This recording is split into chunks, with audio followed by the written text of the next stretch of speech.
à tous. Donc, pour ceux qui n'étaient pas là, je me présente, je suis Arnaud Vater et je m'occupe de Mediaspex sur la France que je vais vous présenter maintenant. Mediaspex qui a été créé par le monsieur qui est debout dans la salle qui est en train de vous scanner, qui s'appelle Bart Kuipers. Bonjour Bart. Voilà. Alors je vais vous présenter rapidement Mediaspex avant de vous faire une petite démo. Alors Mediaspex, c'est quoi? Pour ceux qui, est-ce que déjà petit sondage comme ça à main levée, qui connaît? D'accord. Ah oui, j'ai de la chance. Ok, donc effectivement, la mission, enfin l'ambition de Mediaspex, c'est vraiment de faciliter la vie de tous les acteurs médias, comme beaucoup de solutions techno aujourd'hui.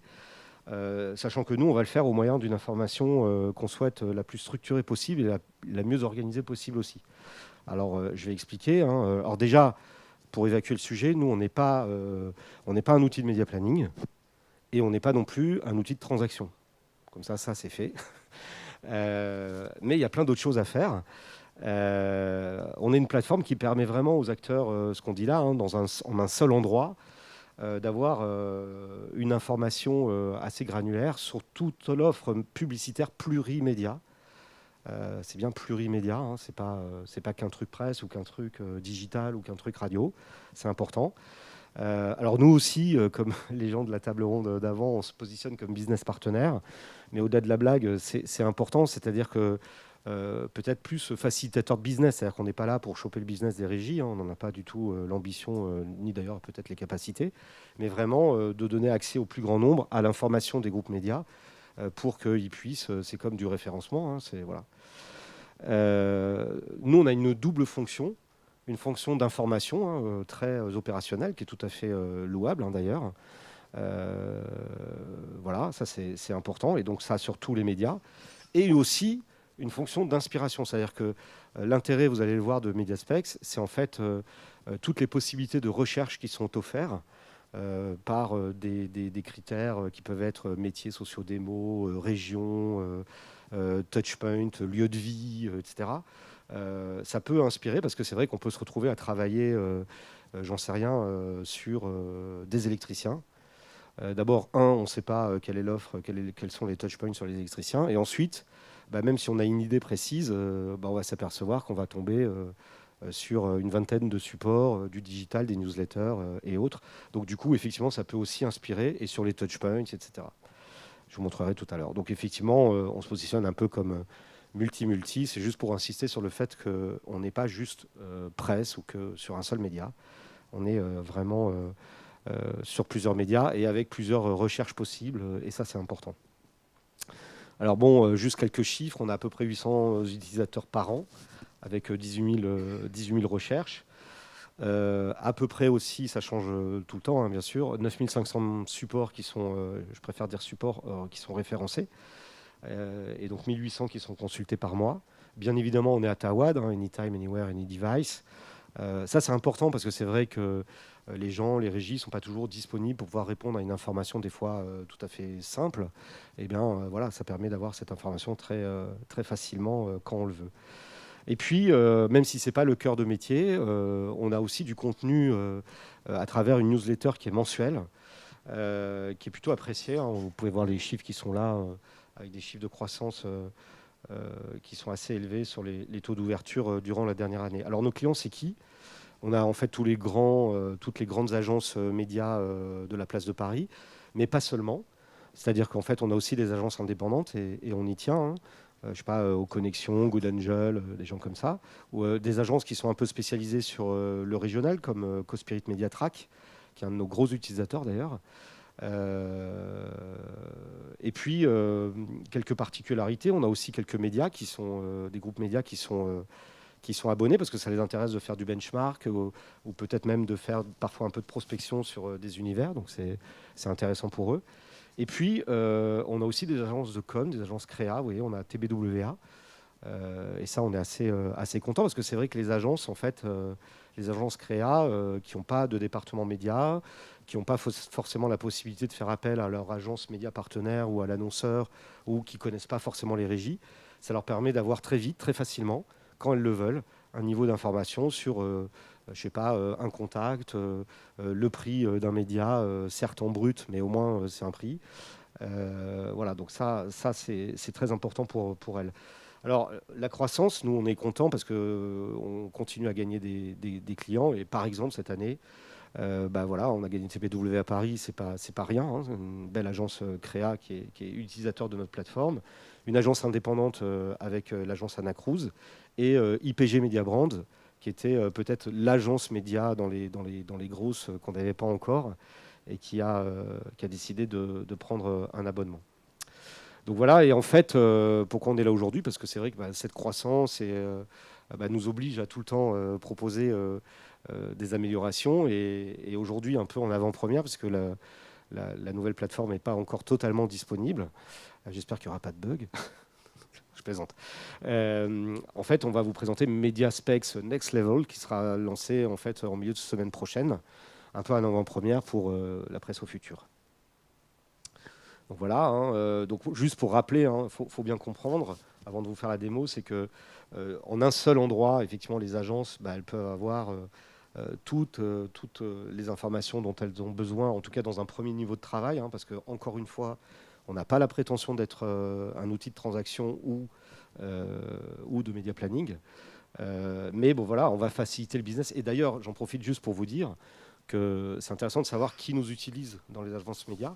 Bien évidemment, il y a les pôles experts, hein, spécialistes par média, mais il y a aussi beaucoup de pôles conseils. Par exemple, IPG Media Brand, c'est beaucoup le conseil qui l'utilise, parce que bah, des fois, en autonomie, et avant de donner le boulot au pôle expert, ils ont besoin déjà d'avoir une idée sur un périmètre média par rapport à leur reco. Et donc, du coup, en totale autonomie, là encore, bah, ils peuvent commencer à travailler, à écrire leur stratégie des moyens qui va être présentée aux clients.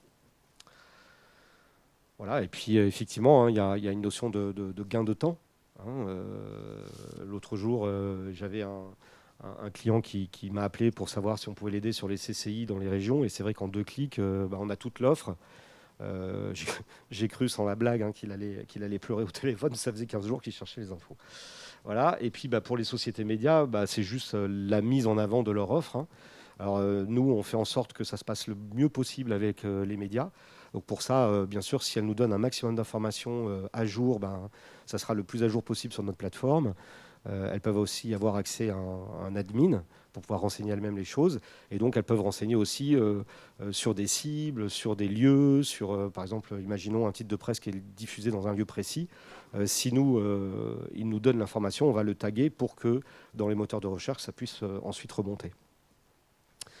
Donc voilà, donc on l'a enrichi bien sûr pour répondre aux besoins du marché, comme le fait tout le monde. Alors 2-3 petites choses intéressantes, par exemple le flow technique, hein, on va pouvoir avoir une connexion API avec les régies ou les agences, par exemple. Et puis on a renforcé le moteur de recherche, la rapidité. Enfin voilà, vous allez voir, c'est encore plus enrichi, notamment avec des sources externes comme Scoring Media, qui sont dans la salle, je crois. Voilà. Et puis spécialiste, la plateforme des spécialistes médias, juste là aussi, 2-3 infos. On a pas mal par exemple, Corinne Abitbol tout à l'heure, qui fait partie d'un groupe qui s'appelle Omnicom, qui travaille beaucoup avec l'international. Ben, on a une base de données qui est bilingue, en fait, hein, c'est tout bête, mais voilà, on peut l'avoir en anglais, on peut l'exporter sur Excel et ensuite avoir ces tris. C'est un gain de temps terrible pour les spécialistes médias. Donc voilà, en 2-3 mots. Et donc maintenant, je vais vous montrer l'outil en question. Alors, voilà comment ça se passe. Vous arrivez sur la homepage de MediaSpex. Alors, je ne vais pas faire la démonstration, mais sachez qu'en fait, ce n'est pas notre cœur de métier, mais on a quand même une news, hein, comme je disais, une newsletter qui est là tous les mois, qui est de très bonne qualité, et ce qui nous permet d'ailleurs de mettre en avant l'information de nos partenaires médias. C'est important parce que du coup, ça fait sens hein, par rapport au fait de renseigner leur offre sur la plateforme. On a des insights, on a un agenda et on a même l'ambition de développer la partie offre d'emploi. Mais ce n'est pas pour ça qu'on est là aujourd'hui. Et aujourd'hui, je vous montrerai MediaSpex plutôt Search, auquel vous vous connectez par des logins et un mot de passe. Alors pour l'information, il faut savoir que Mediaspex, en fait, c'est la société qui est abonnée et pas un nombre de postes comme ça peut se faire, j'en sais rien, chez Kantar. Donc, c'est la société. Donc, tous les gens de la société peuvent avoir des logins, c'est important. Et puis, bien sûr, notre tarification, notre commercialisation, elle est faite par type de société et par taille de société. Je m'explique en 2 mots. Une agence média ne va pas payer pareil qu'un freelance indépendant. Et puis, Havas Media, très grosse agence média, ne va pas payer pareil que Good Angel. D'accord. Donc, c'est comme ça que ça se passe. Mais par contre, si Havas Media est cliente, tous les gens d'Havas Media peuvent avoir accès, s'ils demandent un login, à la plateforme. C'est important. Alors, voilà comment ça se passe. Vous avez donc ce moteur de recherche. Et là, soudainement, vous avez plusieurs recherches possibles. Je mets mes lunettes parce que je suis très vieux. Alors, vous avez une barre de recherche typique Google. Alors, je sais pas, je vais mettre, par exemple, alors sans les mains. Alors, j'ai mis en France, c'est pour ça que ça ne marche pas. Ça rame un peu le réseau. C'est super pour une démo. Je vais rafraîchir pour voir.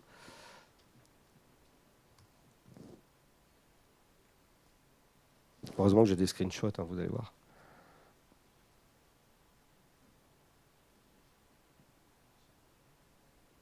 Alors, je vais en profiter pendant ce temps, parce que je ne sais pas ce qui se passe, pour vous dire que, donc, vous allez voir, ça va finir par marcher. En fait, on peut chercher par la barre de recherche ici, mais vous avez la possibilité, c'est ce que je disais, c'est une des grandes forces de Mediaspex, de pouvoir rentrer par un certain nombre de critères. Donc ça peut être des thèmes. Donc vous voyez, par exemple, ici, on a tous les thèmes, j'en sais rien, par exemple, animaux. On a 86 supports sur la thématique animaux. Et donc, quand vous cliquez sur... ça ne marche plus du tout maintenant.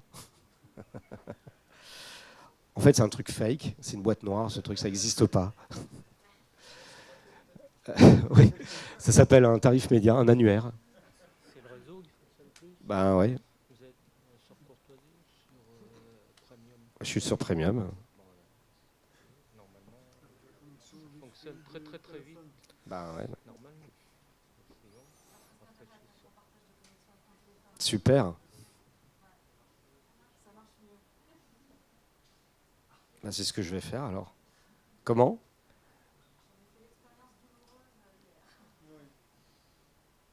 Désolé. Ce midi, ça fonctionne. Ouais. Enfin, c'est ça c'est ce qu'on vous dit, parce qu'en fait, c'est absolument pas vrai. C'est un faux outil qui n'existe pas. On est juste là pour rire, en fait. Alors du coup, maintenant, j'ai 0 thème, enfin, tout va bien. Je réessaye une dernière fois. Ah, voilà. Alors, vous voyez, donc, je reviens à la démo que j'étais en train de faire. Je reviendrai à la barre de recherche tout à l'heure. Vous avez 256 thèmes possibles, avec, vous voyez, une grosse granularité. Et c'est en ça qu'on dit qu'on est une source d'inspiration, parce que, j'en sais rien, sur le sport, alors il y a 606 supports recensés. Et bien sûr, tout le monde pense à l'équipe ou à je ne sais pas quel tennis mag ou autre. Mais vous imaginez bien que dans les 600, il y en a plein auxquels on n'a pas pensé. Donc ça peut être intéressant. Et puis il y a d'autres thématiques, jardinage, informatique. Enfin voilà, il y en a 200, plus de 200, 256.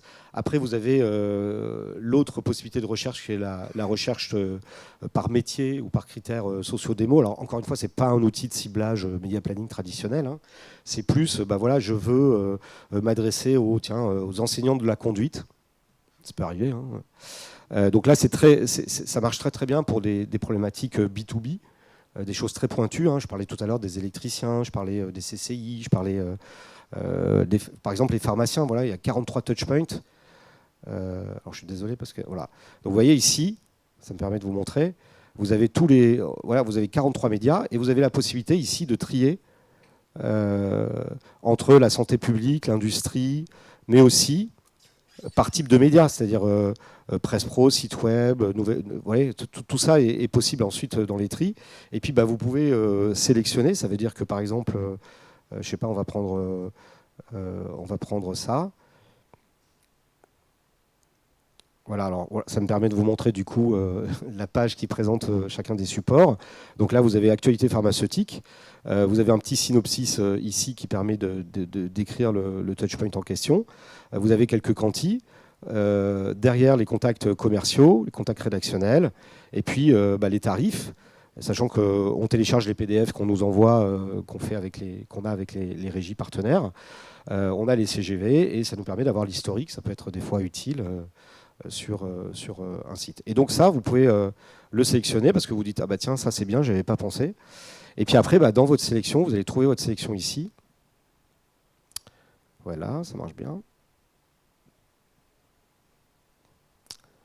Super. Bon, ça ne marche pas non plus, ça. Alors, je vais vous expliquer. Donc, en fait, vous trouvez votre sélection ici, et cette sélection, après, vous pouvez l'exporter sur Excel très facilement, et ça marche normalement très bien. Alors, je vais vous montrer. Donc, vous voyez, il y a les métiers. Ensuite, il y a ce qu'on appelle les secteurs. Donc, par exemple, vous voyez, il y a presque 300 supports sur le secteur agricole. Mais, par exemple, on a en partie réussi à convaincre TBWA parce qu'ils avaient beaucoup de sujets de santé publique. Et vous voyez, on a une grande granularité. Si vous voulez toucher les chirurgiens plastiques, on a 7 supports. Donc, on a cette granularité-là, ce qui permet de faire des recherches et d'arriver sur l'offre que vous cherchez ou pour laquelle vous allez être inspiré d'ailleurs. C'est ce que je disais tout. Voilà. Ma sélection a fini par se faire exporter. Donc voilà, elle est exportée ici. Donc imaginez que vous ayez 10, 15, 20, 50 touchpoints que vous avez sélectionnés. Et derrière, vous pouvez les exporter sur Excel. Voilà, vous voyez, je l'ai exporté en Excel. Et derrière, vous pouvez bosser dessus à votre guise, quoi, tout simplement. Donc je vais effacer tout ça pour revenir.